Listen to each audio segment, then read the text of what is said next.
It's almost noon. Hello to everybody. You hear me?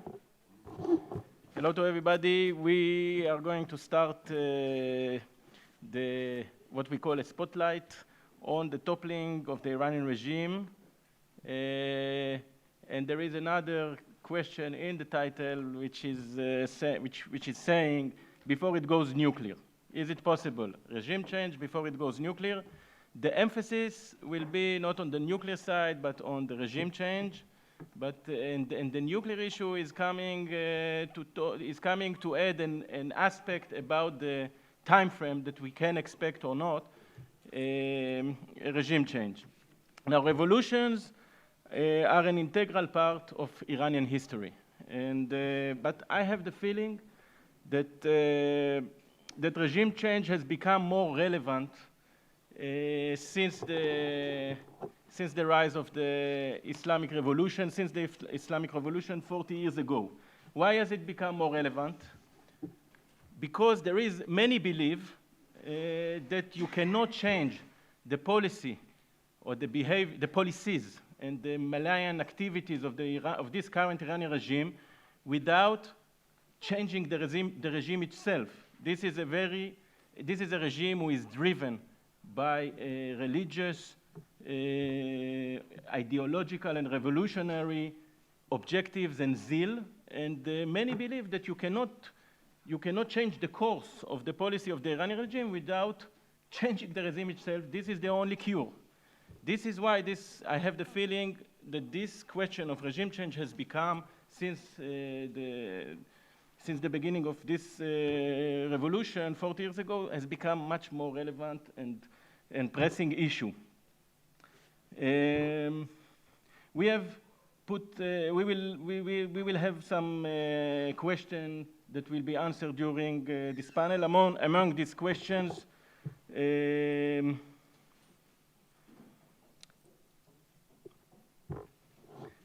can this regime, which has been successful coping with internal opposition and dissent, can be toppled?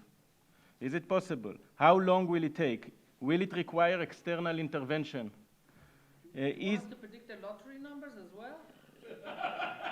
This is why I brought you here. Is it the policy of the US? Trump says it doesn't. It is not. It is not the policy of the US.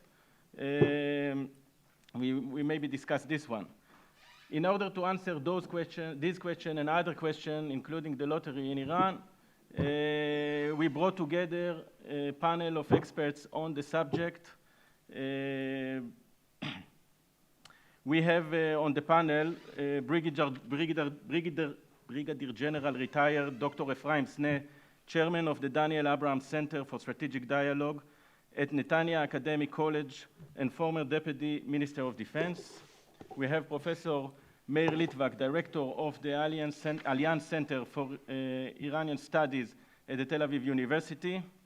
We plan to have Mark Dubovich, who got sick, didn't want to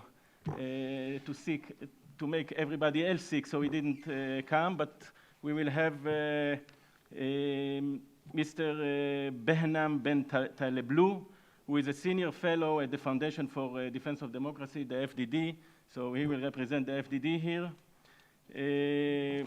We have Dr. Uri Goldberg from the Lauder School of Government, Diplomacy and Strategy at the IDC Herzliya. We have Meir Javadanfer, Iran lecturer at the IDC Herzliya. So this is the panel. We will do a panel that we will start. Every participant will talk about 6 to 7 minutes for an opening intervention, and then we will follow up by question from the audience. I will start with you, Meir. I would like you to refer to the general question, but I will put an emphasis according to each of the participants. So, Professor Litvak, based on Iranian history, if the current regime is toppled, can we be sure the new regime will be a more moderate one? Or might an even more radical and nationalistic regime replace this current regime, maybe an IRGC style regime.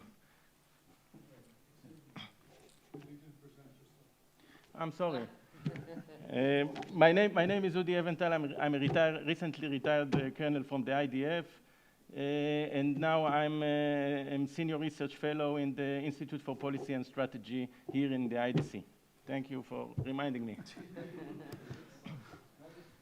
Okay, I will try to answer your question later, but I'll start with two general observations. Revolutions come from within. Revolutions do not come from the outside. That is, a government can be toppled by its own people. I doubt very much that outside foreign invasion, you can topple a government from the outside. This is, later I'll explain, elaborate.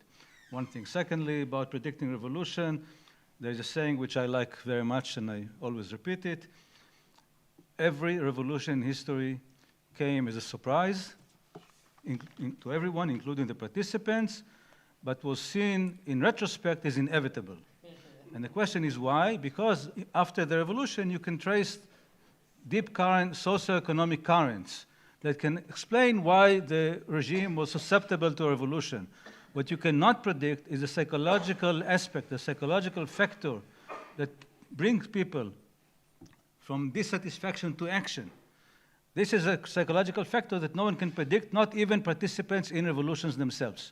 They do not know how they would react at a certain point of time. Therefore, we cannot predict revolutions, and therefore I will not make predictions about possible revolution. One point. Second point, despite my saying that I will not make predictions, I will try to explain why, in my view, it is very difficult, why I think the Iranian regime is currently stable, and unfortunately, the likelihood of imminent change is not that great. And I think that there are several combinations here. One is not necessarily the order of importance.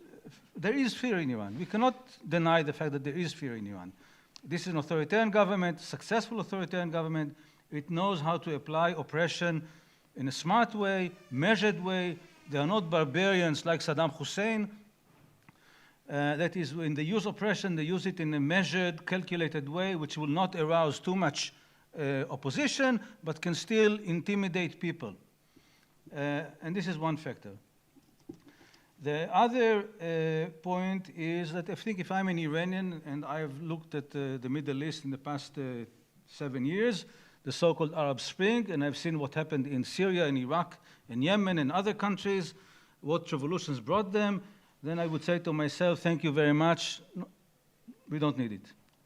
The fear that the revolution would lead to chaos, would lead to civil wars, in my view, intimidates many Iranians or deters many Iranians from going against the government out of fear that Iran would plunge into a major civil war, major destruction, etc. This is another point. Also have to add here, I think, questions of disillusionment from revolutions. I think many Iranians feel that, again, based on your question, that there's no certainty that the regime that will place the current regime after a revolution would be much better. I think among many Iranians there is the feeling that we replaced the Shah, and what we got is not much better than the Shah. What guarantee do we have that if we topple the current regime, there will be something else? We'll get something much better. Fourth element, I don't think we should discount the support which the regime enjoys. There are many indications. You can say that most Iranians would like a more liberal, more open Iran. There's no question about it. However, I think that the regime enjoys the support of hardcore, of about 20 to 30% of the population, not only for people who are ideologically committed to the regime, but I think that what the regime has done in the past 15 years, and here I rely on the writings of UCLA scholar Keivan Haris, what Iran experienced in the past 15 years is a fictitious or pseudo-privatization, in which government companies were supposedly sold to the people, but in fact most of them were purchased by pension funds of former IRGC, Basij government officials. That is, we have now an important section of population whose livelihood, whose economic security depends on the survival of the regime. These people will fight for the regime, will defend the regime because their life and their children's life depend on it.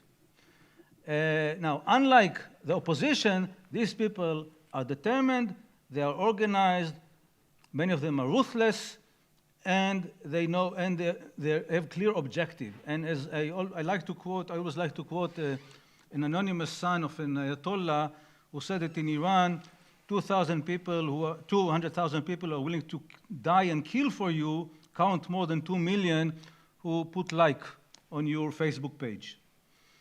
A fourth element is that nationalism.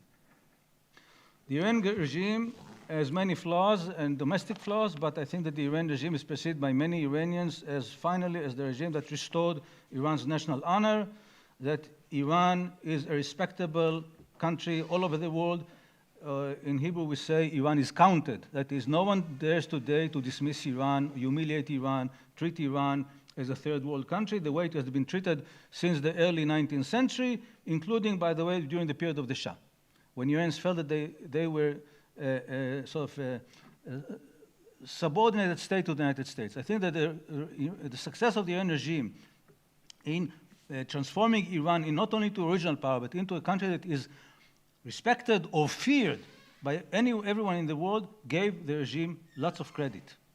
One thing, and also the policies against Iran are viewed by many Iranians, in my view, as attacks not on the regime, but on Iran, and therefore they also enhance the support of the regime. And finally, one more point about this is that I think that the so-called social networks of Facebook, Instagram, or whatever, instead of being a source of support for revolution, are in fact undermining the prospects of a revolution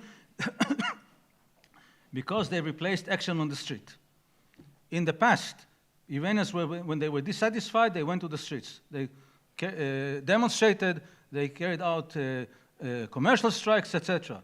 Today, people are satisfied by writing posts against the government, by writing very sharp jokes about the supreme leader, and they feel that if they wrote this very sharp attack on the supreme leader, very cynical, very humorous attack on the supreme leader, they've done their share for the revolution, and then they stay home feeling happy about themselves and how wonderful they are. Oh, but the women, they don't want to carry the hijab. This is not only a joke. They don't carry the hijab, and they don't topple the regime by not carrying the hijab. Sorry. I don't think. And now, going to your question. I think, yes, we cannot be certain that if the government, if the current Iranian regime will be replaced, it will be replaced by a democratic regime. I think that there is at least some plausibility that it will be replaced by, again, an IRGC type regime, because, again, they are the more organized force in society, and I know that not all IRGC soldiers and not all Basij soldiers are necessarily ideologically committed hardliners, but I still think, again, because they enjoy the benefits from the regime, they have a better chance. And, for instance, to take example, I take here example from the Soviet Union and some East European countries. The Soviet regime was collapsed, by the way. It wasn't toppled, it collapsed from within. It was not replaced by democracy. It was replaced first by a corrupt oligarchy of, I don't know, semi-capitalist or corrupt Yeltsin regime, and then it was, Russia went back to dictatorship. And if here, again, let me conclude by, there is a nice formula coined by an Iranian scholar, Katozian, who said that Iran always moved between two political poles: dictatorship, efforts of democratization that lead to chaos and return to dictatorship. Therefore, there is a danger, I would predict. I don't know, I don't predict the future. There's a danger that if we'll have, let's say, despite all what the things I've said, okay, tomorrow the Iranian people feel that they're totally desperate, they go to the streets. The toppling of the regime, there is danger that after a period of transition, we'll go back to another type of dictatorship. Nationalist, whatever kind of dictatorship. Yes. Again, I don't know for certainty, but this is my I think maybe in '79 we expected a more moderate, even religious, but more advanced and moderate regime, and we got this regime. Yes. So be careful what you wish for. Sometimes Yes. the American, they say. I would like to Ephraim, I would like to ask you two questions actually. 10 years ago, I looked at your bio and declarations. More than a decade ago, you was here in the Herzliya conference, and you called the Iranian people to take its destiny into its own hands. Now that the regime is under squeezing, biting sanctions, do you feel that the Iranian people are ready to take their destiny into their own hands? Most of them. Meir told us that 20-30% are hardcore supporters of this regime, but many, you said 20 to 30% are hardcore supporters of this Islamic regime. But there are 70% who detest this regime. You have a large percentage of young people who were born after the revolution. So do you feel the Iranian people is ready to take its destiny to Iran? This is the first question. The second question I want to ask you, you were, for the audience, for the people in the audience who don't know, you were the commander of the security zone, the Israeli security zone in South Lebanon in the 80s. And I wanted to ask you, what are your takeaways and lessons learned from the Israeli attempt to change the regime in Lebanon? And maybe you can relate to other cases. We had the Libya case, we had in Iraq, in Afghanistan, and of course Lebanon. So two questions. First one, the Iranian people, and the second one, unintended consequences. But I will answer in reverse order. Once and for all, to clarify or to kill the myth that whenever Israel tries to change regime, it fails in catastrophe and so forth. This myth is based on one bad example, and this is our attempt to crown the Maronites and impose them on Lebanon. It was total failure, but it was a failure because it was very amateurishly prepared, based on wrong assumptions, and most of the military establishment was against it. The decision to invade Lebanon in order to take Bashir Gemayel and turn him to the president of Lebanon, this decision was taken in contradiction to what the professionals in the intelligence community recommended. All the generals that were IDF generals who were sent to meetings with phalangists came back home and strongly recommended, don't ally with these guys. Nothing good will come out of it. One of them, in that time was only a major, is your boss. Yes, I know. Major General Amos Gilad. Ask him. No, he was against it for sure, but not only him, the head of military intelligence, Uri Segi, the commander of the Northern Command. Generally, the IDF, the intelligence community, most of it, not all of it, was against the concept. But I want to say that it's, in spite of the poor Lebanese experience, it's not the right of Israel to try and shape the Middle East according to its defense and strategic needs. It's the obligation, it's the commitment, it's the mission of the government of Israel to try to shape the Middle East according to its interest whenever it's possible, and to do it in an intelligent, sophisticated way. It's not too big for us? Nothing is too big for us. Okay. Nothing is too big for us at the moment that we think properly. Building a subway is too big for us. Now I would like to address the issue of toppling the regime. Again, it's not if it's possible. We must topple this regime, because if this regime remains in the long run, they will always outsmart us. They will outsmart the United States, and they will keep pursuing their strategic goal, regional hegemony on the way to world hegemony. This is the real strategy of the regime. In this world where when they have hegemony in the Middle East, we don't have a place. The Mediterranean is, if I remember correctly on the speedometer, is 4 kilometers from here. We can walk and start swimming. Since this is the alternative, if this regime is not toppled, a full-fledged war with Iran is unavoidable. We shall win, but the price will be very high. That's why, if there is a possibility that this regime, the religious fanatic regime in Tehran, can be toppled, it must be toppled. But now the question how, and on what I'm basing this assumption. I think it's possible because, as Professor Litvak said, the majority of the Iranian people doesn't like the regime. When we speak about toppling the regime, it will never happen because of external military pressure. It can come only through the Iranian people, not B-52 that will take off from Djibouti or from the island of Guam. No. No B-52s, even not F-35. Not. It should come only genuinely as an expression of the will of the Iranian people.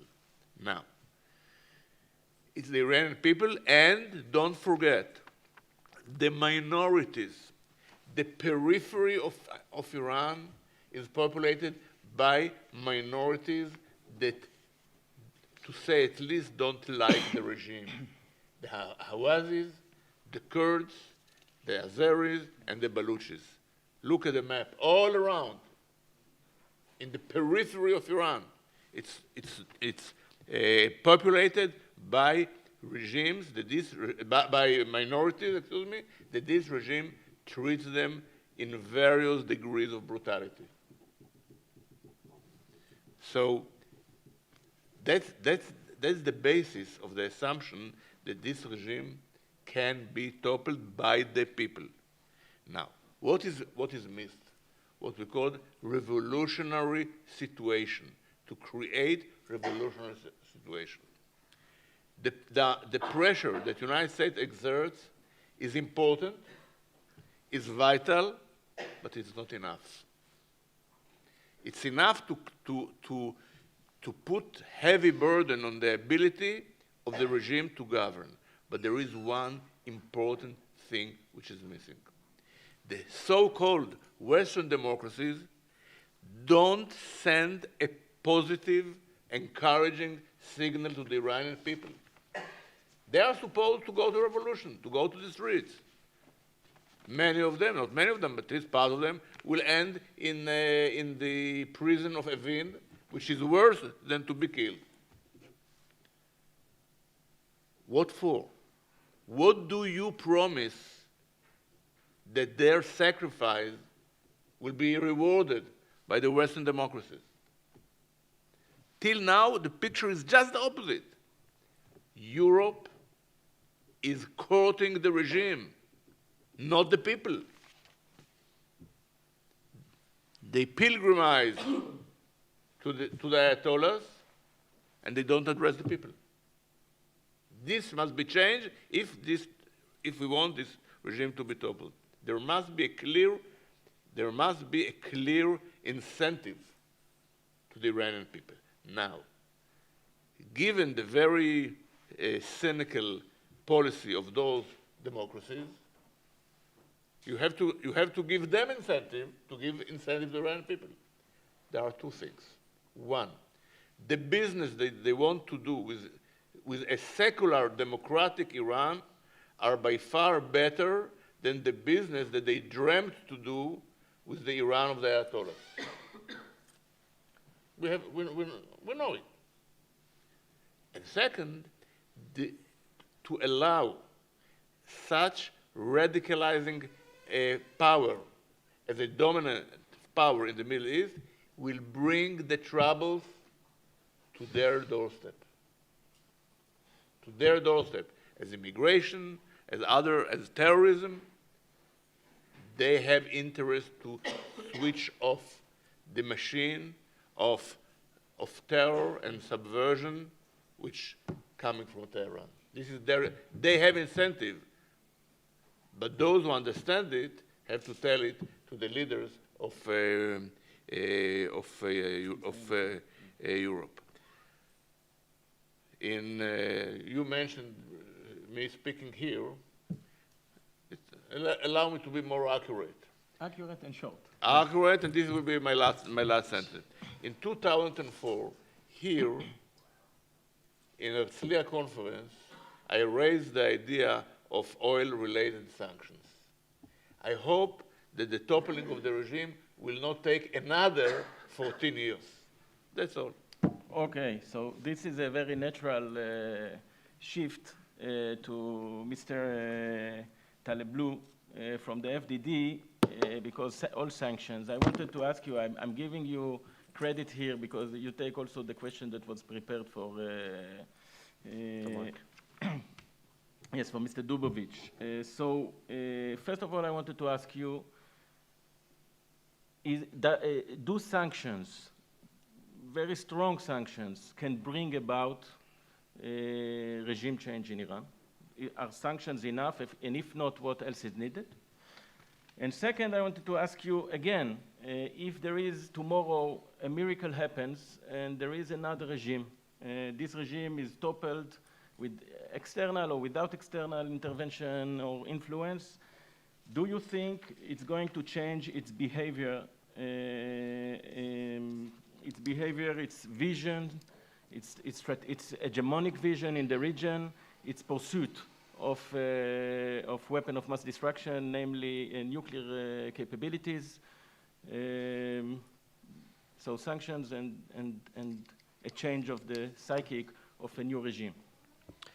Well, those are definitely two very important questions. Thank you, actually, for the invitation, and it's great to share this little panel with you all. Before we begin traditional Washington invocation, I assume this is off the record or Chatham House rules, but there is a camera, so I'll try to make it still attractive. Switch the camera off. It'll be fine. The first question about regime change. You know, in the perfect world. Actually, this is a spotlight. It's not Chatham House. It's open. It's open. Then it's open. Then it's open. In the perfect world, the type of sanctions you've seen Washington issue through the executive branch and the congressional branch from 2006 on a bipartisan basis up until today are designed to ideally accomplish three things. Technically, it's not about behavior change or regime change. It's about three concepts that sanctions are designed to evoke very broadly. What those concepts empirically on the ground create, whether it's behavior change or regime change, is up for debate.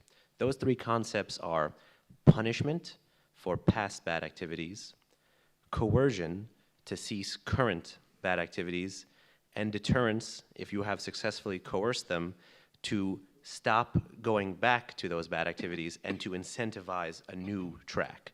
Taken together, this reads much more as behavior change than regime change, and is what I think the Bush administration, the Obama administration, and yes, even the Trump administration have been pursuing with their economic approach. The economic approach is designed to be punitive, and I think that's the place where unilateral American sanctions have been most successful, the punishment effect. In the absence of the coercion, in the absence of getting the regime in Tehran to change its behavior, you've seen Washington audiences become more content with the punishment effect of its sanctions, as opposed to waiting to transform it into the coercive or into even the deterrent effect of sanctions. So that's an important empirical point. Can I make it harder for you just a little bit? Yeah. You said we use sanctions in order to change the behavior of the regime and to deter bad behavior in the future.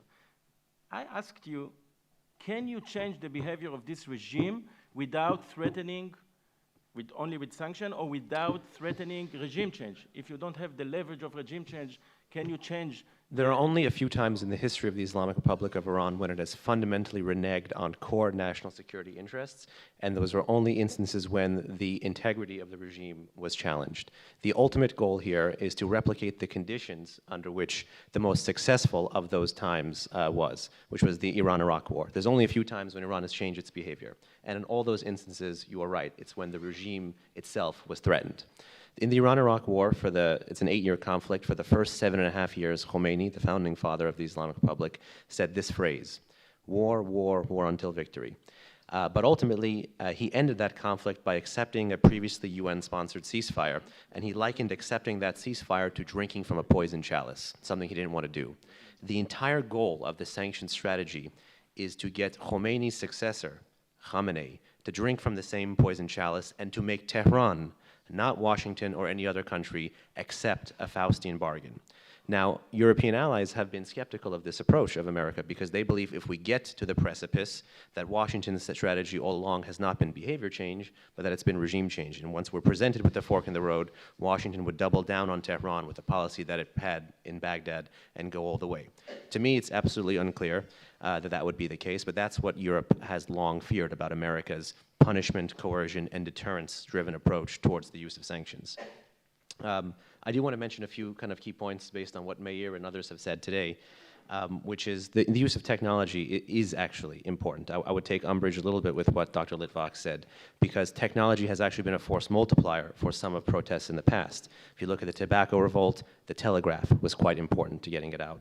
If you look at the 1905 constitutional revolution and even the 53 oil nationalization crisis, newspapers were the next important medium to getting people out onto the street. You look at the 1979 revolution in Iran, cassettes, it's popularly called the cassette revolution. Cassettes that had Khomeini's messages were widely distributed through mosques and different patronage networks. 2009, Twitter. 2017-18, Instagram and Telegram. So while I agree conceptually that social media can dampen people's aspirations to go out into the street, throughout the past century of Iranian history, technology has actually been a force multiplier to get them to be animated enough to want to do something with their discontent. So just because people are staying at home and clicking like doesn't mean that ultimately they're going to be at home. This could be a tool, and I would argue that this is a tool to get people out onto the streets. Now, unlike most of my Iranian American compatriots back in Washington, the signs I look for impending revolution or a crack are actually not among the populace. I think if you don't know that the Iranian people don't like the Iranian government, you really should be in a different business, because that's quite clear. What you should look for, if we're going to be able to begin to divine or begin to forecast what capabilities Iran has and what may be on the verge when it comes to regime change or behavior change, you should not look at the street, but you should look at the state. You should look at security force cohesion and what security forces Iran uses against what type of protests. This matters. In 1994, in the city of Ghazvin, Iran used the Islamic Revolutionary Guard Corps to try to put down protests. The IRGC actually didn't fire. That was a critical juncture in the way the state dealt with protests from the society. And unlike other states in Central Europe or in Eastern Europe or in Central Asia, Iran has a very sharp J-curve. It learned very quickly how to deal with this. So in 1999, Iran didn't just deploy the Islamic Revolutionary Guard Corps, it deployed the Tehran police to put down the protests in campus, and it was successful. In 2009, it took a more multi-layered approach, and it didn't have the IRGC, it had the Basij at the forefront of those protests.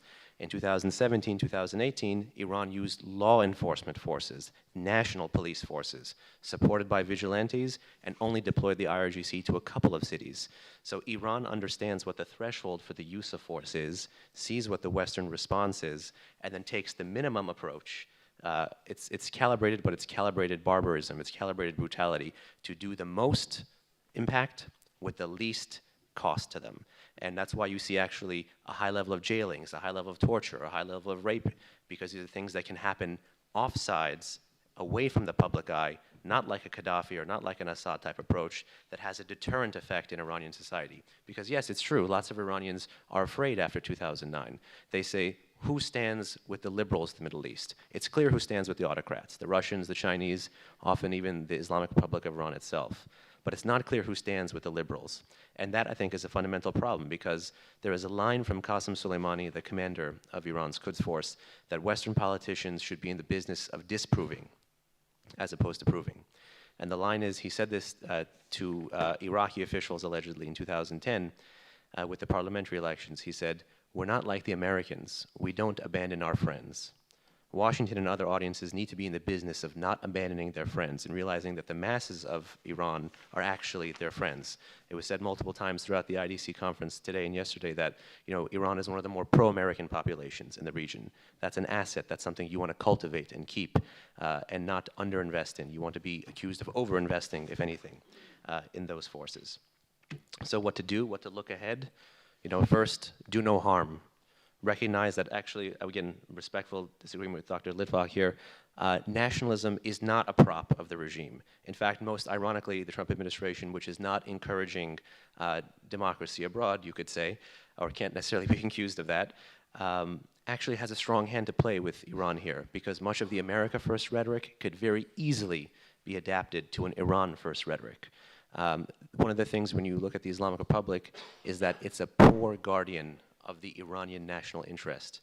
I would venture to guess in this room filled with Israelis and Americans and Europeans that you actually have very little qualms with Iranian power, but you have many qualms, and rightly so, with power wielded by the Islamic Republic of Iran. And that's an important distinction for people in the West to continue to flesh out. And that's something that you can actually take away from the regime, that, you know, they shouldn't have nationalism as a prop, because they've done things that have harmed the territorial integrity of Iran.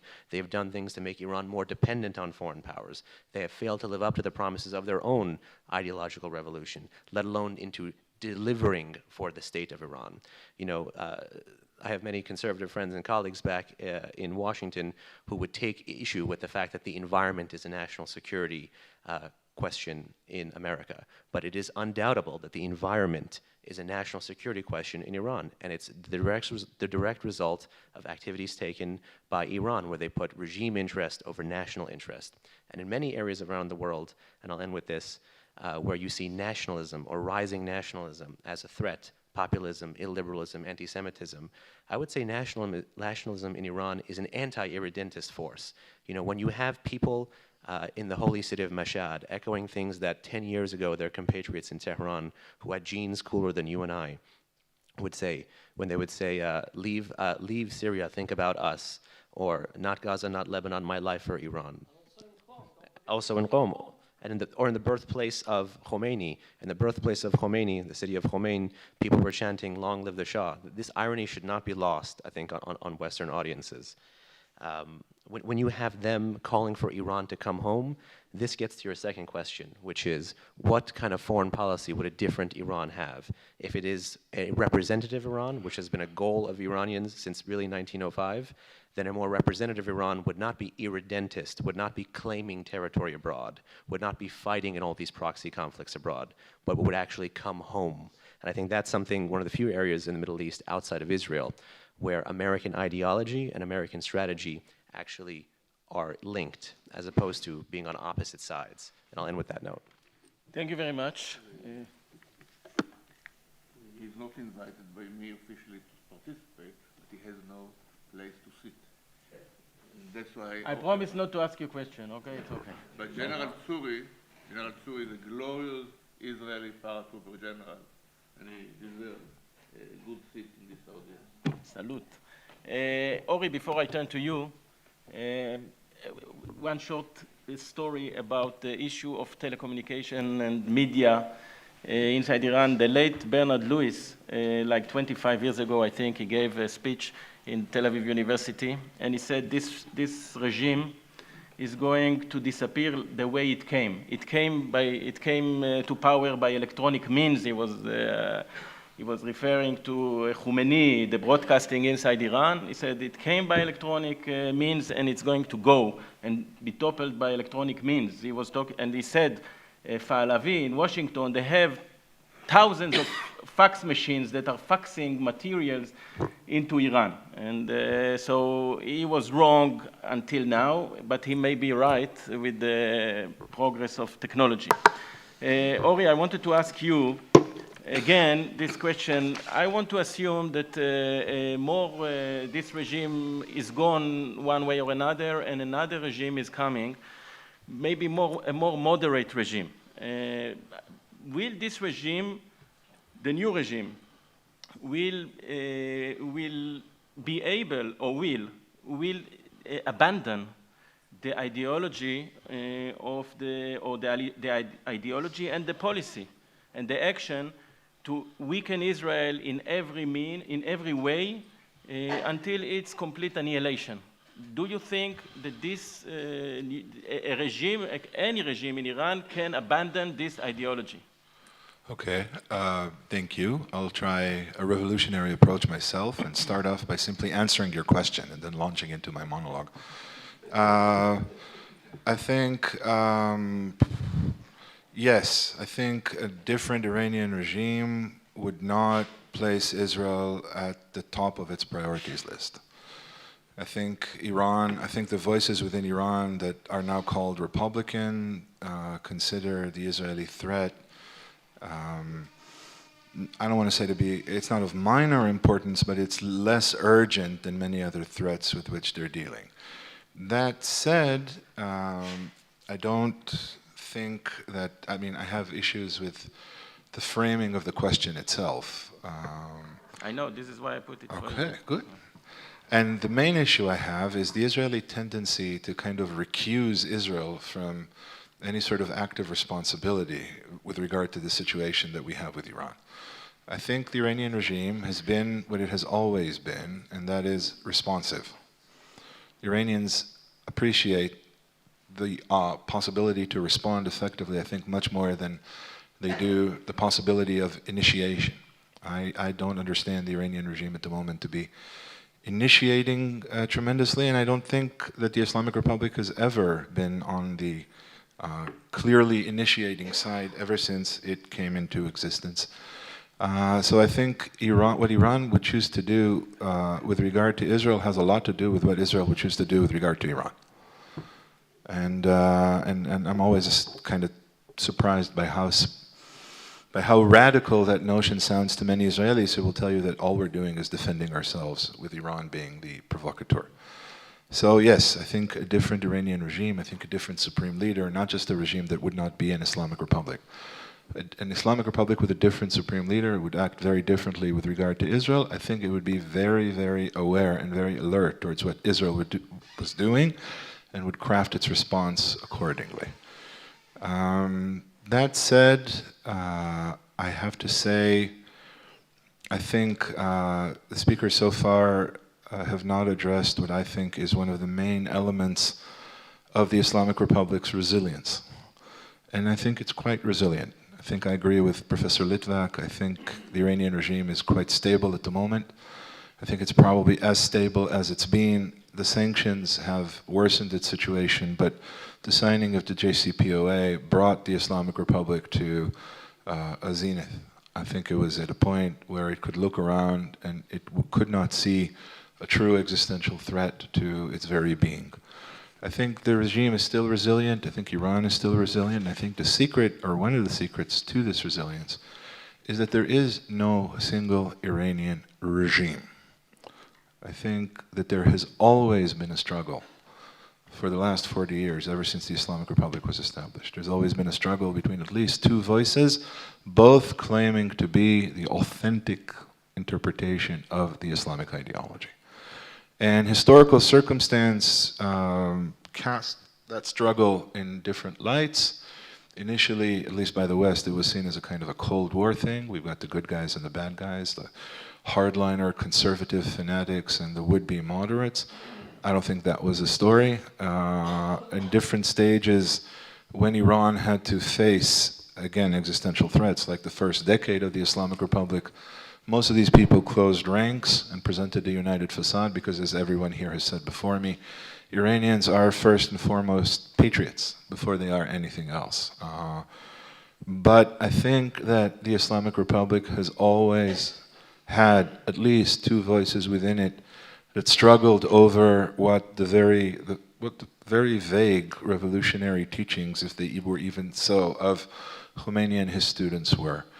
And this isn't unique to Iran, but it also is. It isn't unique to Iran because this struggle takes place within every revolutionary movement. Right? You start off being very upfront, very confrontational, very sure of the change you want to make, and then gradually you reach a point, if you succeed, and the Islamic Republic is successful. If you succeed, you reach a point where you have a dilemma. All you know is rebelling and being confrontational, being in everybody's face, but you understand that you've done well for yourself, and now what you want to do is create some sort of routinization. You want to leverage all of your achievements from stage one into a more successful stage two. You want a good example of that? I'll refer you to Chinese President Xi's words in the last party congress last October, where he defined the principal contradiction that defines the dialectic according to which the Chinese Communist Party operates as a contradiction between insufficient development on the one hand and the need to ensure a better life for Chinese citizens on the other. That is where a revolution goes when it matures.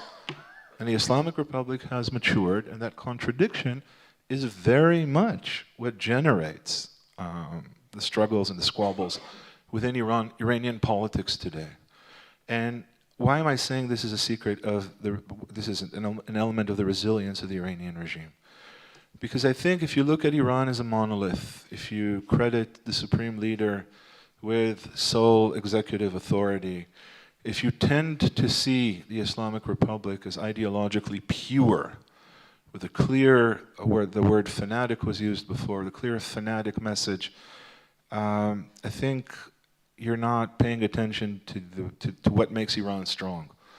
What makes Iran strong is that the message of the Islamic Republic is much more flexible and much more pragmatic and much more rooted in what they consider to be real-life concerns than we usually give them credit for. And if you want another way of putting it, the Islamic Republic is much more worldly than we tend to see it. The Islamic Republic understands itself to be firmly ensconced within its developing, emerging circumstances. It considers its effectiveness to be a measure of, or it considers relevance to be a measure of its effectiveness. It calibrates and recalibrates its response constantly. It is everything but unidimensional. And if I may, my take on the events in the Gulf recently, and even on the message just now that Iran has exceeded the amount of enriched uranium it is allowed to hold, I think that demonstrates an acute Iranian awareness of the rules and how one proceeds within the rules. I think Iran's response to the United States has been constantly and continuously a response meant to draw the contours of a system in which both Iran and the United States can coexist. I don't think Iran is peaceful. I don't think Iran means well for everybody around it. And I don't think Iran necessarily envisions a Middle Eastern heaven with it at the helm. But I think the Iranians have consistently demonstrated a commitment to following the rules, and one of the reasons they've been able to do so is because they're constantly appraising and reappraising their policy. Ori, you need to conclude. Sure. So going back to your original question, I think that Iran changes constantly. That's a secret to its power. The reason it changes is because it isn't clear-cut, it isn't ideologically pure. There are at least two very different takes on what Iranians need to do during the next phase of the Islamic Republic. As long as we don't recognize that, as long as we treat Iran, again, as a monolith, as capable of a single ideological path and nothing but, the Iranians will, and this is the one place where I agree with General Sneh, the Iranians will outsmart us every time. Thank you. Okay, with this optimistic note, I want to turn to Meir Javadan Fer. Meir, you follow the pulse of what's going on in Iran, the Iranian society, very closely. I try, you try. You are successful. I wanted to ask you a simple question. How the Iranian people, they see the notion of regime change? This is the first part. What do they think about this issue of regime change? The second part, which is related to the first question, is if you try to accelerate trends that are current trends in Iran, to accelerate it and to promote some kind of unrest that will lead to the toppling of this regime, are you is this acceleration, external acceleration, is going to achieve the goal? Is a positive thing to do, or is it counterproductive, pushing the Iranian people to rally around the flag, closing the ranks, and cope with external threat, which is the message, which is the message of the regime itself, that we need to coalesce against the external intervention. How long do I have? 7 minutes? 7 minutes. Actually, yeah, 6, 7. How do people see regime change? I agree with the notion that the majority of the people of Iran are against the regime, but to be honest with you, I think the people of Iran, and this may surprise you, are too busy with their lives, with their miserable lives that is becoming even more miserable, to even think about regime change. I think people are, we see a major phenomenon in the increase of opium usage in Iran. This affecting not just Muslims, but also Jews. People are turning more and more to opium. People are turning more and more to antidepressants. There's a major problem of depression in Iran among the adult population, to the point where the Minister of Health during Ahmadinejad said that we should consider putting antidepressants in the water system. This is a serious problem. We see a major problem of violence. People are becoming more disrespectful to each other in Tehran, especially now because of the summer and the heat. In the traffic, when people are getting out the cars and beating the hell out of each other because one person cut the other person off. And this is something that's discussed in the press. This is not something that's a state secret at all. I think people are too busy with their lives to even think about it. I think life has become so hard that people are just thinking how they're going to make the day, how they're going to make today, how they're going to make enough money for their family. I know it's difficult to generalize 80 million people. I'd hate to generalize 8 million Israelis, never mind 80 million Iranians. But I think, to be honest with you, I don't see the people having the energy or the time. We have to remember, when you say, okay, so why did they do it during the time of the Shah? Why were there, for example, strikes during the time of the Shah? It's a very simple and you could say depressing fact that the Shah paid the wages of striking workers.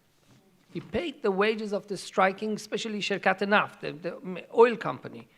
He paid the wages. Today, you go on strike, you don't get paid. Your family don't have enough. And you think the Iranians are awash with savings? Many people are not. So people just, I think, it seems to me they are too busy dealing with the day-to-day lives. I think regime change, it's a nice idea, but also, who are you going to, Udi, who are you going to regime change for? Who is the leader? You know, people in Israel say, why don't people of Iran go to have revolution? And many of these kind and well-meaning Israelis, if the Israeli police stops them in the road, they get very, very nervous and they're worried. Why did the police stop me? Now imagine in Iran, the security forces just take you away for questioning. God forbid you could be raped, and this includes men. They did this in 2009. They were raping men with Coke bottles. I've heard of stories where students went away for 1 week of interrogation. One of them came back home for a week. He wouldn't speak. He would just look at the ceiling. People are scared. People are too poor, too busy, too stressed, too scared. There's a great monopoly of fear also within Iran, and there's no leadership. Who are you going to die for? Mr. Pahlavi, his son, look, you're not born a leader in some cases. His father, I think people in Iran actually want a model like his grandfather, a very strong secularist.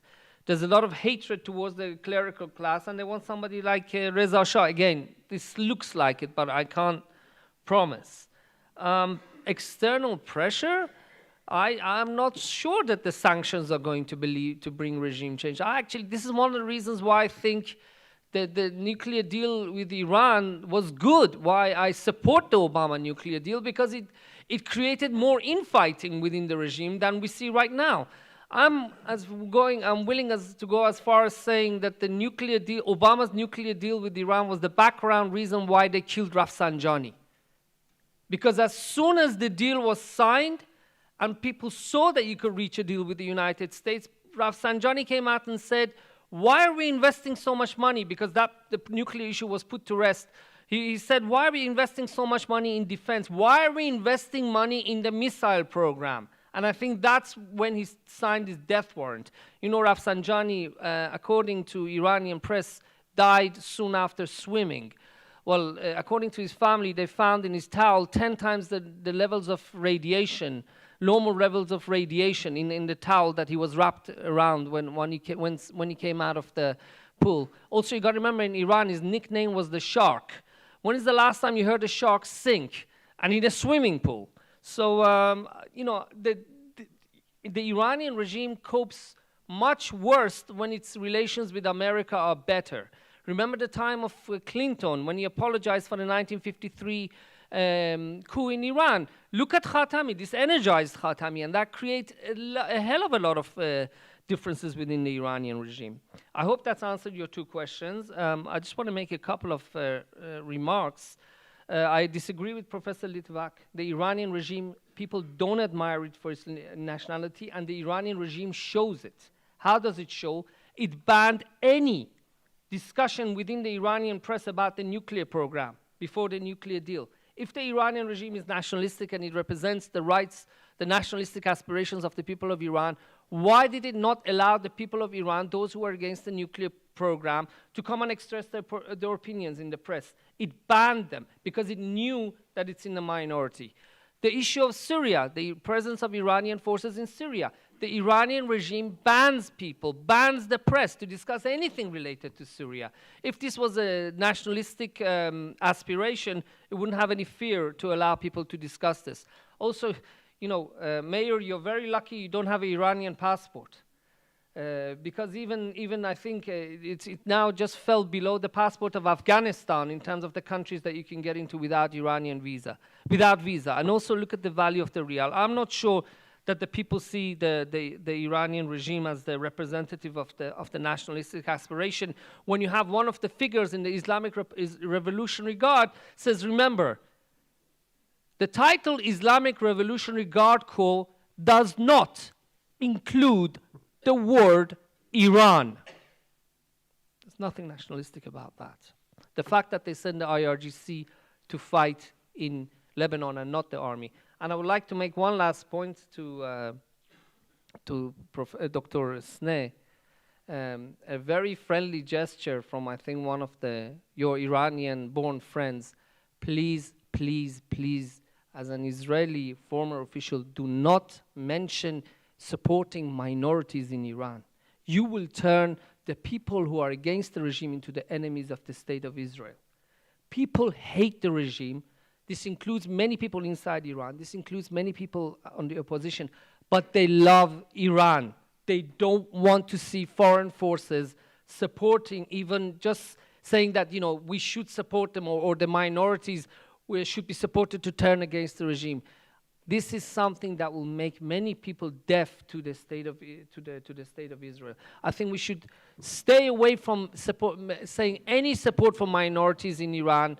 This is an issue for the people of Iran to deal with the Baluchis and Azeris, and of course, it's amazing that you. I want to leave some time for questions. Sure. So, I just have 20 seconds left. 10. Let's negotiate.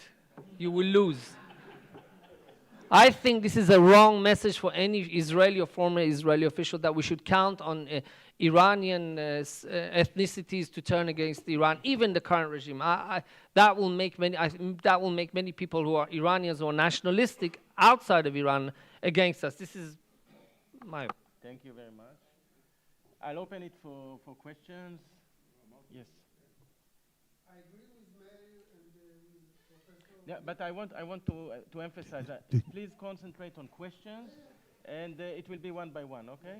I agree with Meir and Professor Litvak.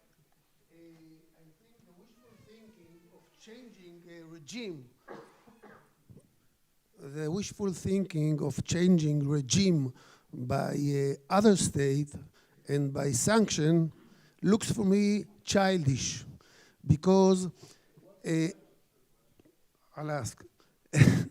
You can't change relationship and you can't change regime by diplomacy. You can bring change by economic. If if United States make economic step towards Iran, they can bring a change of relationship. By sanction and by Can you diplomacy, get to the question? you can't make a change. And I be glad if the expert will relate to it. Okay, you, please.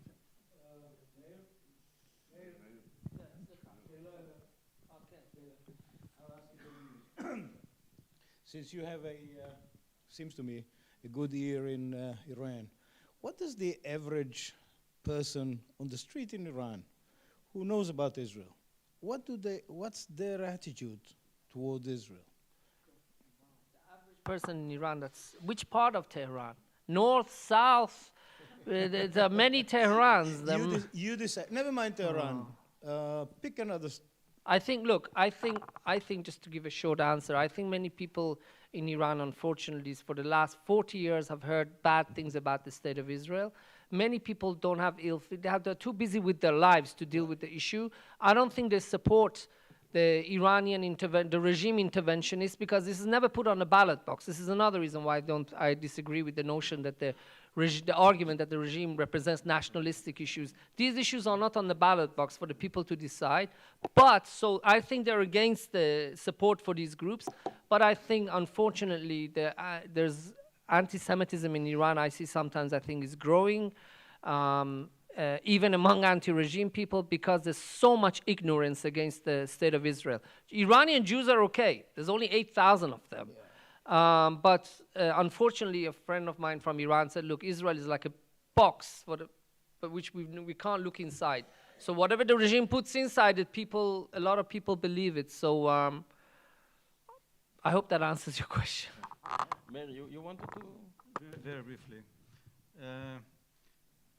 I agree in one point, and maybe clearly first of all, I think many Iranians don't care about Israel, and they have more urgent things to do.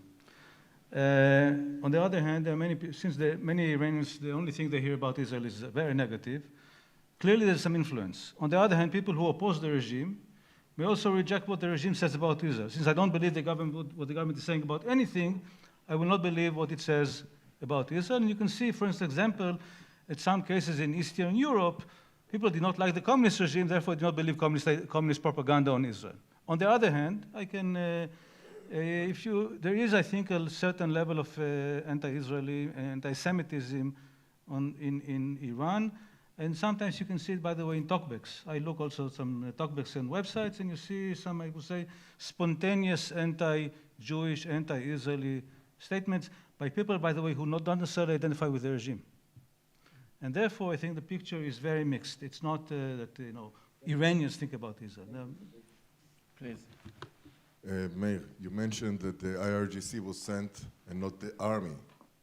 Isn't it because of trust?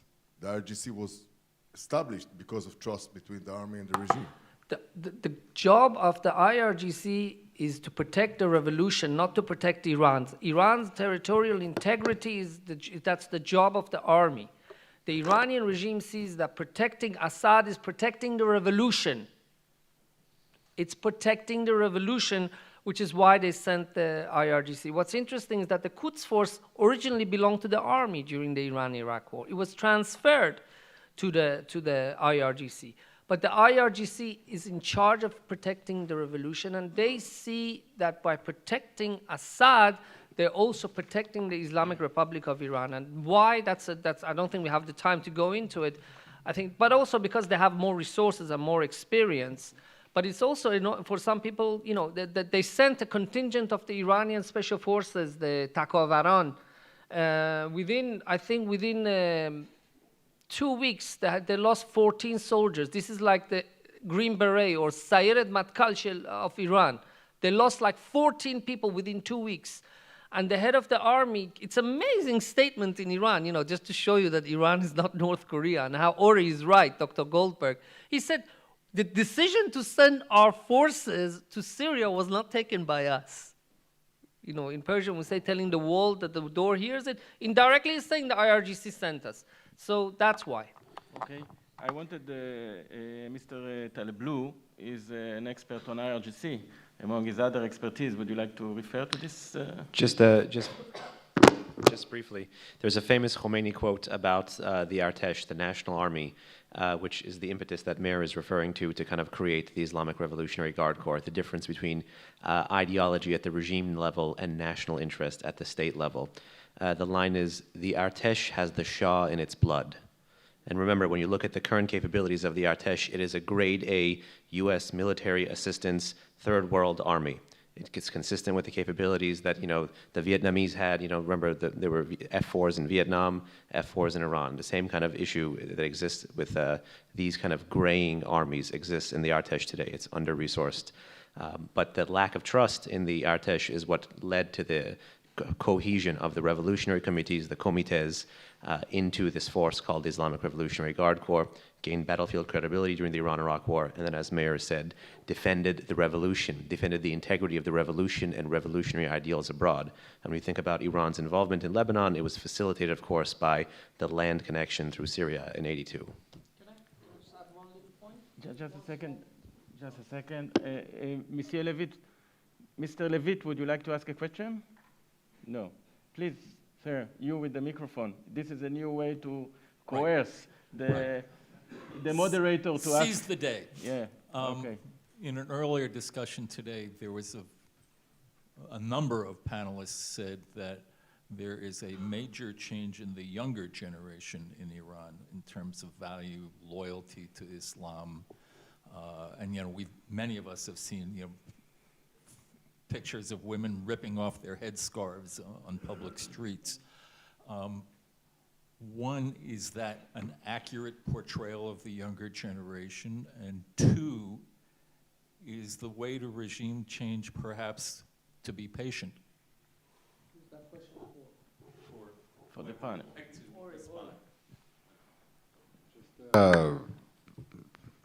Off the cuff.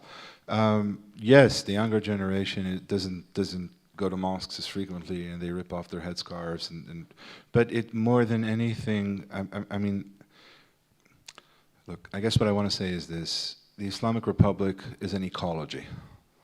It isn't a clear-cut, you know, it isn't a cyborg that has a specific mission to bring Shia hegemony, which is in itself a very far-fetched notion, very un-Shia. But it's an ecology, and Islam serves many roles. It can be a part of traditional identity, it can be a part of communal identity, but it can also be identified with the regime, and as such should be protested against when in public. What a person does when they take off their headscarf is not necessarily what a person does at home, because Islam has communal relevance, and it has familial relevance, and it has political relevance. I think that's really a major thing to remember in Iran. And as for regime change, again, I mean, look at China. China's undergone regime change, even though the Communist Party is still in power. It's not the Communist Party that was in power when Mao was there. And the Iranian regime is a living being. At any given time, while there is a supreme leader who has ultimate executive authority, I think most intelligence analysts I know would agree that the Iranian leadership includes, at any given time, several hundred people who are constantly moving about, forming coalitions, reneging on promises, making new promises. It is a living, breathing thing, and it should be looked at as a living, breathing thing.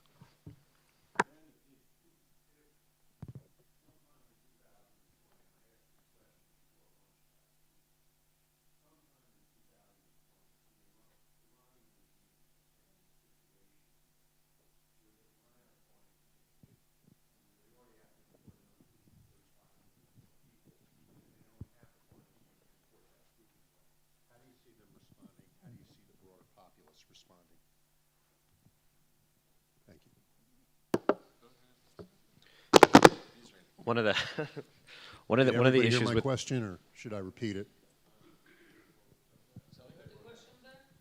Okay, I'll repeat it. if they run out of foreign currency. Okay, okay, I'm going to speak louder. I asked this question before lunch. Let's say we're out a year from now. They've run out of foreign currency, and they don't have the foreign currency to import food. They already need to import enough food for about 30, 35, 40 million people. The numbers vary, but it's for a large portion of the population. How do you see the regime responding to that? How do you see the broader populace responding to that? Thank you.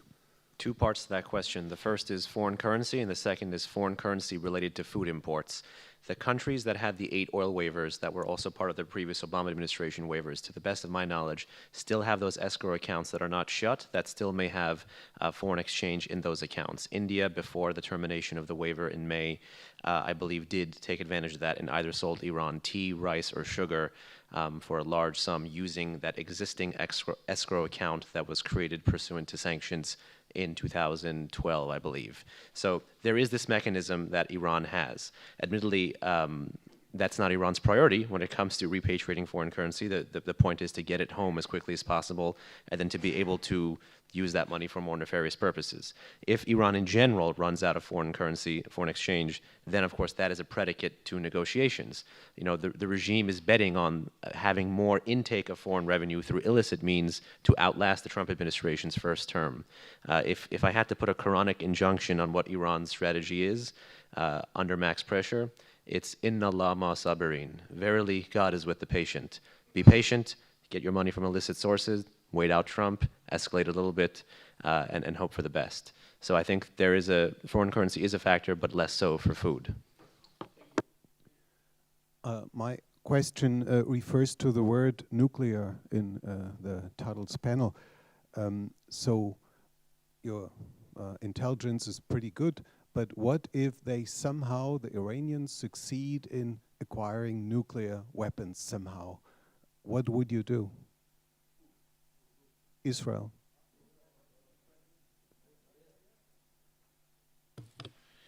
As you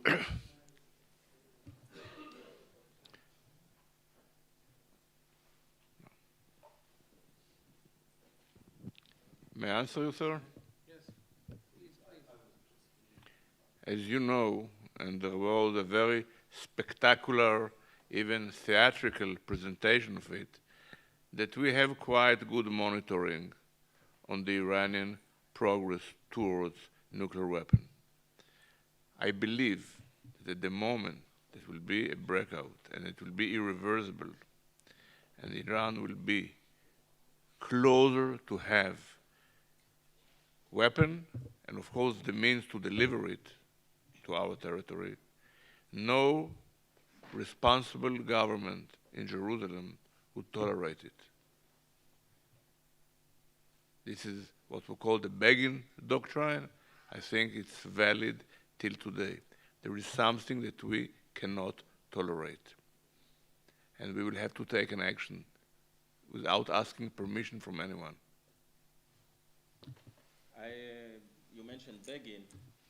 You mentioned Begin. Everybody remembers his saying that he was wishing luck for both parties in the Iran-Iraq war. I thought that was Kissinger. I would like to ask a question, Meir, because Ori said that hegemonic aspiration and export of the revolution is not a Shia ethos. Would you like to respond to that? We have a different reading of the Shiism, or how the Iranian regime views Shiism. Shiism is a minority, but it's typical of such minorities. They want to capture the majority. This is what you call church-sect dichotomy. The minority wants to incorporate the majority by propagation, etc. This is typical of Shiism historically and even now. Now, 3 points. The title of the Iranian regime, of the leader, of their Rahbar, is Wali Amr al-Muslimin. Okay? Not Wali Amr Iran, but Wali Amr al-Muslimin. That is, he regards himself as the head of the Muslims. Now, it's not news says so. Take Rouhani, the moderate, pragmatic president, which I think, by the way, is moderate and pragmatic in many ways. 95, Rouhani says, and he was the head of the National Security Council, he said, Khamenei is the leader of the Islamic world. Whether we say it or not, he is the leader of the Islamic world. That is, this is how they perceive their, I think, rightful status in the world. It's difficult, yes.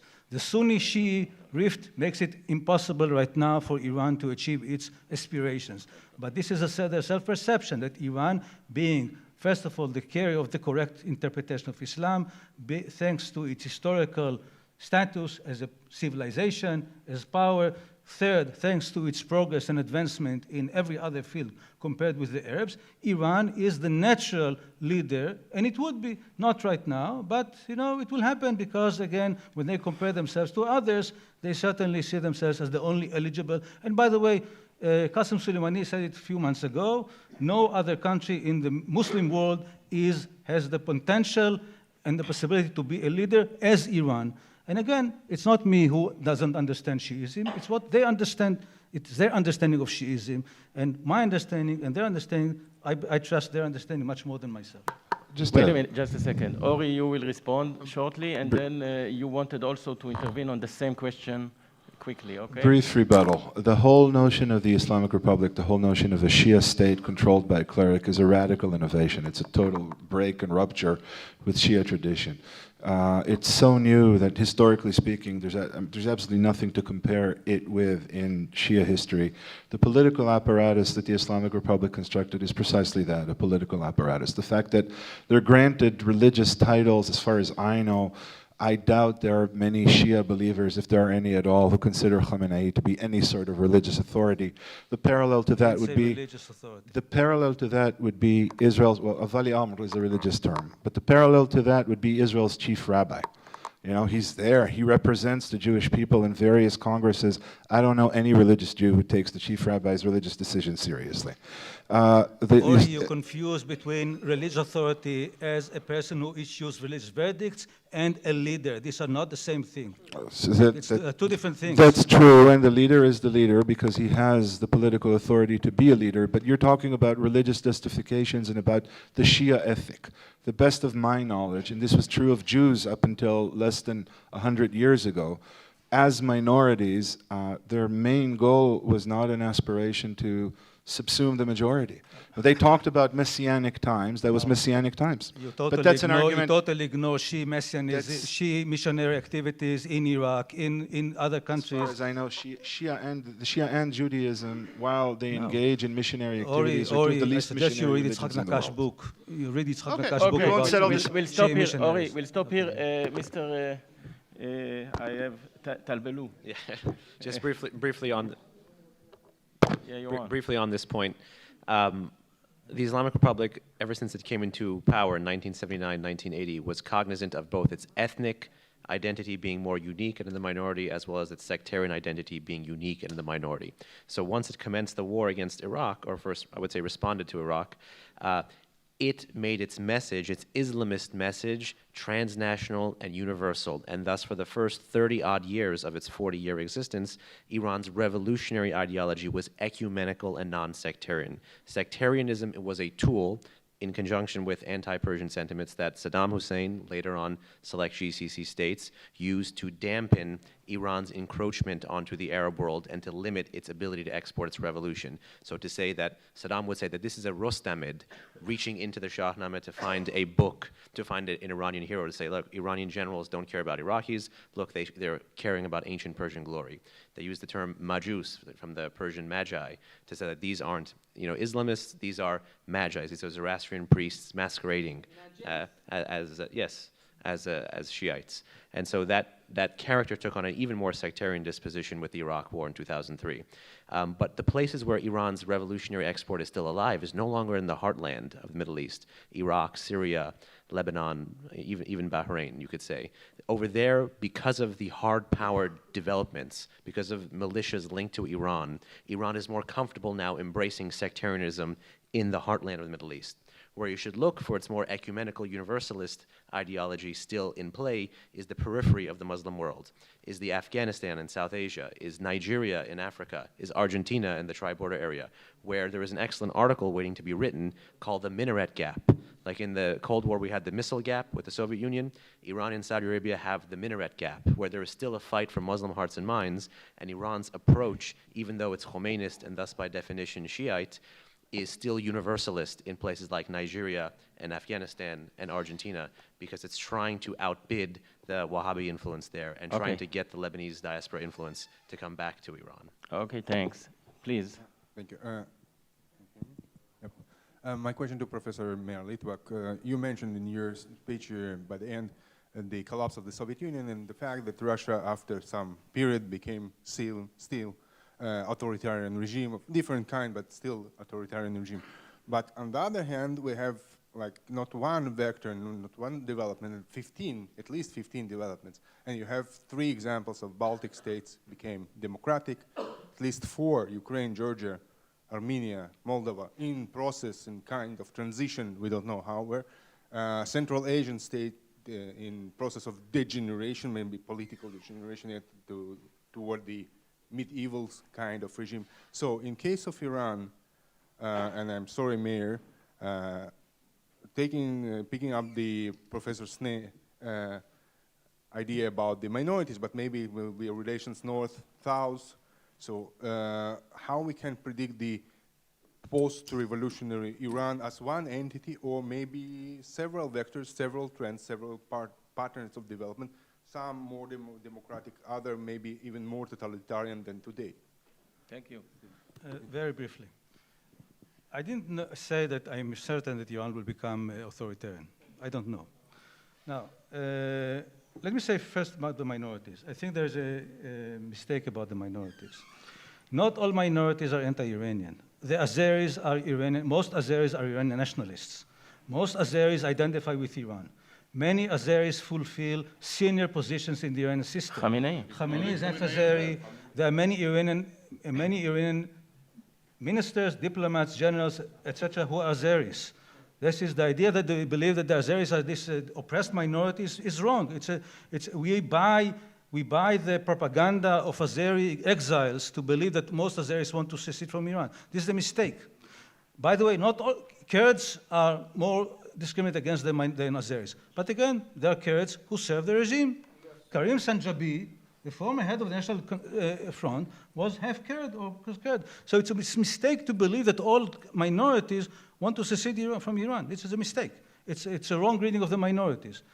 And again, I don't know about the future. I don't predict about the future. What I'm saying is that it's not certain that Iran will become democratic. Now, to be on the positive side of Iran, you can say that if you look at the 20th century, whenever in Iran you had some opening, some political opening, you saw unbelievable prosperity of vibrant, open press, literature, etc., something that does not exist in any Arab country. So there's a potential. Iran is the most educated Middle Eastern country today. It is a very sophisticated society, and therefore there's a potential that it will become democratic. What I'm saying is it's not certain. This is what I'm saying. Since the issue of minorities was raised, and you raised it, Dr. Sneh, would you like to respond to the question of minorities? It's important to make here 2 distinctions.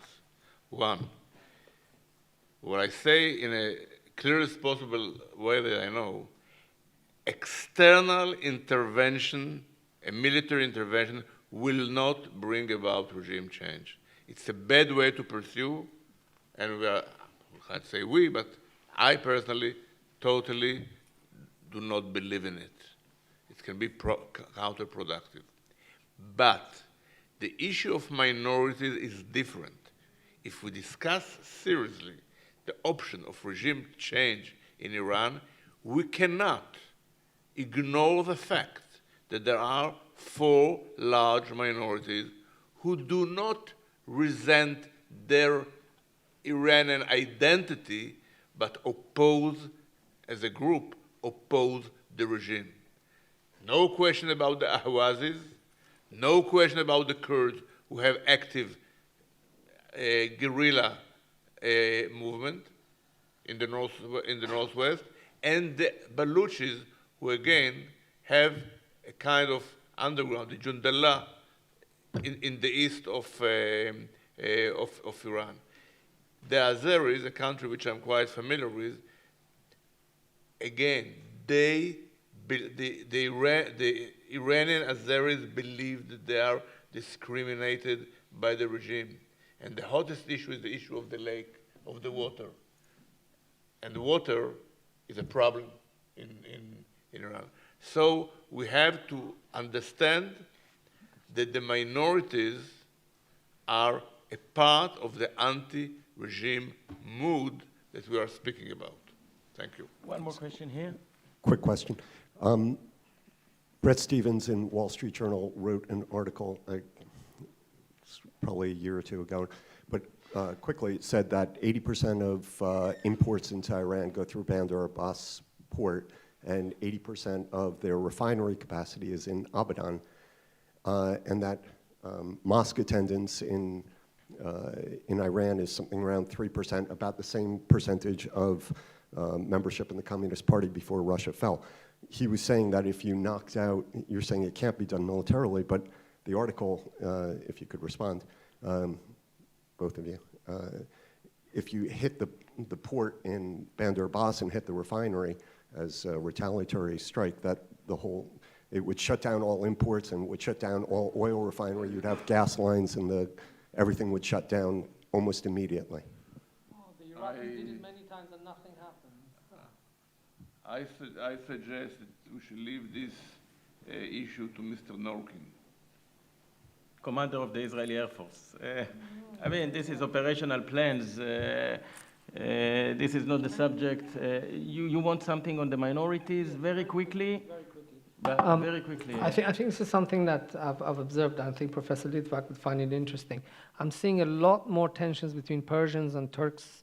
You see it in the football matches between the Persepolis and Traktorsazi Tabriz, the Tabriz mains. There's vicious, like they are calling Khalij Arabi, you know, the Khalij Fars, and they make donkey noises on the it is growing. And again, this is just the observation. Iranians are going to Azerbaijan and they're looking at Azerbaijan and the economic progress of the state of Azerbaijan, and they're coming back to Iran and they're becoming disillusioned. This is just from independent Azerbaijan. Not only that, there are even, I've heard of stories of people who were very nationalistic now having birthday cakes with the flag of Turkey. Again, these are just anecdotal, but I think the tensions, ethnic tensions, are being exacerbated in the country. If you look at the talkbacks in Israel, you think that Ashkenazim and Oriental Jews are killing each other, and it's not true. Okay, we won't decide this question here. To conclude this discussion, I will try to summarize what I took from it. There is an expanded and enhanced dissatisfaction among the Iranians. They are very sectorial. This unrest is very sectorial. You have teachers, you have truck drivers, you have others. It is not connected together with political leadership. There is a lack of leadership that will connect the economic unrest and dissatisfaction with political agenda and political objectives. And on top of all of that, there is a very strong regime who knows how to be flexible, to let some steam out, and when need be, to crash, like happened in 2009, to crush any opposition. So the prospects for a regime change are very questionable, and I don't know if I can plan a policy according to a regime change assumption. So I want to thank the distinguished guests, our distinguished experts for a wonderful panel. Thank you very much, the audience, for the questions. Have a nice rest of the conference.